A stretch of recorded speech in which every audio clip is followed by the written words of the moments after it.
Hi there, I'm Angela Brown, and this is Ask a House Cleaner. This is a show where you get to ask a house cleaning question, and I get to help you find an answer. Now, today's question comes from a house cleaner who wants to know, what is the deal with customers calling me wanting me to do a bid estimate on their home? And they say these words, the house isn't that bad. What does that mean? I gotta tell you guys, and this is for house cleaners and this is for homeowners, so everybody listen up. When you call a house cleaner or a maid service or a housekeeper to come clean your house, and you preface whatever it is you're saying by, my house isn't that dirty or it isn't that bad, your price just went up. Here's why. Those are code words for, if I didn't really think my house was that messy, I wouldn't have brought it up in the first place. So when you say those words, my house isn't that bad, your price just went up. I don't care what the price is, your price just went up. Okay, so what happens is this. House cleaners go inside people's houses every single day. That is what we do for a living. And so we have seen the worst of the worst, and we've been hired by people that we walk in and we honestly have no idea why we've been hired. The house is immaculate.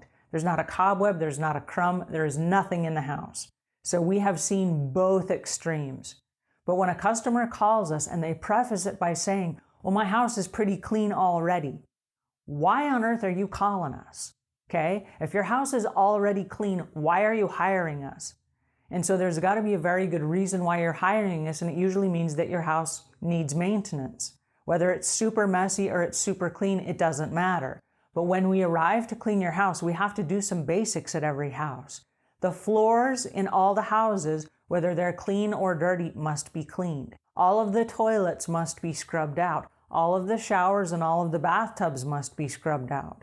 All of the sinks and basins and kitchen, that all needs to be done. If you have countertops, every flat surface in the house needs to be wiped down. So whether your house is immaculate or whether it's super dirty, if you're calling a house cleaner, there's a series of routine tasks they're going to do when they get to your house.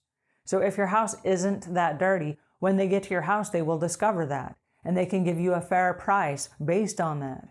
But because you live in your house and you see your junk every day, you know where it goes. In the back of your mind, you know where it goes. So it's not out of place because you know where it goes. But the house cleaner who's never been to your house, they come in and they don't know where that goes. So they come in your house and that is out of place. So although you think, well, it's not that bad and it's not that dirty and it's only 500 items that I know where they go, that's 500 items that are out of place that house cleaner has to move around. And so in the back of their head, it's not that it's not that bad, it's that, hey, there's a whole lot of work that has to be done here at this house. And because you know your way around the house, like most people can find their way around the house in the dark without turning any lights on. But a house cleaner that's never been to your house, they don't know their way around your house. They have not created a routine yet in your house. They don't have a system for your house. And so what happens is when they come to your house for the very first time, that is the very first time that they've been at your house.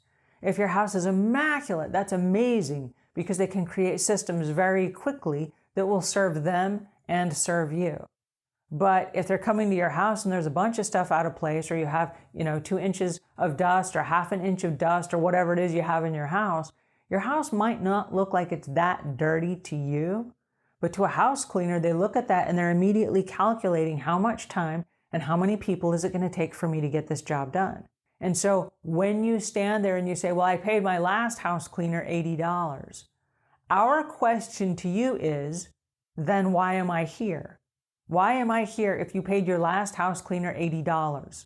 Because obviously something didn't work out, or you would still have them, right? Either they moved, they died, they went out of business, they retired, they did a sloppy job, you fired them, or what? We don't know. But here we are bidding a job for you because for some reason you felt it was necessary to call a new service. So now that we are here, don't tell us it's not that bad. It might not be that bad. And then it might be much, much worse than you gave us information on the telephone. And this is more likely than not. This happens a lot. People will say, can you come over to my house? It's not that bad. And you get over there and it's way worse than the price that you quoted on the telephone. And now you have to, it's not a bait and switch, but you have to tell the customer, there's a lot more work here than you painted the picture of. I'm not going to be able to do it for the price that I gave you. And it's one of the reasons house cleaners don't like giving prices on the telephone. Because if they're not working by the hour and they bid a job to you over the telephone and you say it's not that bad, if they get there and it is that bad, they have to charge you more money. So it's not fair to them and it's not fair to you. So here's the best way to get the most from your house cleaner. Tell them how many rooms, tell them how many square footage, tell them how many people live in your house, do you have pets, and how often do you personally clean your house? Like, do you do all of your daily chores? And if you do, that would be dishes, laundry, making beds, folding clothes, all of those things. Those are daily chores. The weekly and the bi-weekly chores are washing out the bathtub and scrubbing out the toilets and cleaning the kitchen sink and wiping down the counters and the countertops and the cupboards, things like that. Those are weekly and bi-weekly chores. So if you give the information that the house cleaner actually needs to bid your job, they can give you a very fair price. But do yourself a favor and don't say, oh, it's not that dirty or it's not that bad. I can save you some money. Don't say that. Alrighty, so that's it for today. And until we meet again, leave the world a cleaner place than when you found it.